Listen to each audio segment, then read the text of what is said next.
Syedaralun, bayi orangutan berjenis kelamin betina, lahir di Cagar Alam Janto atau Pusat Reintroduksi Orangutan Janto. Bayi tersebut lahir dari indukan bernama Wenda.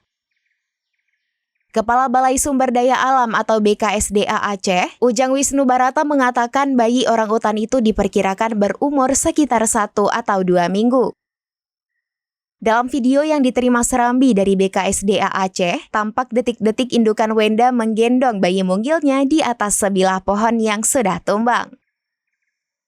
Bayi orangutan tersebut merupakan bayi yang ke-7 lahir di Cagar Alam Janto.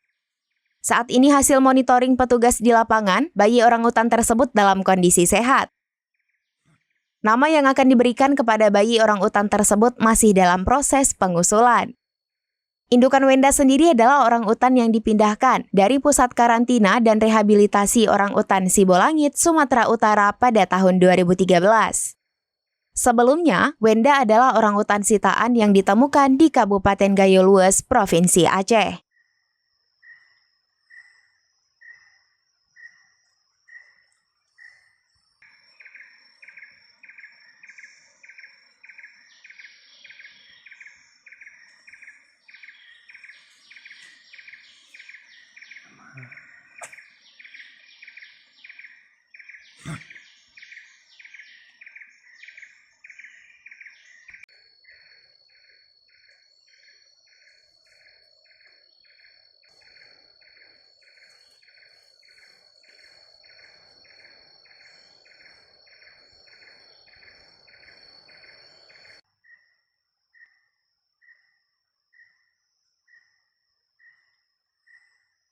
Dari Aceh Besar, Indra Wijaya, Serambi News. Download Tribun X sekarang, menghadirkan lokal menjadi Indonesia.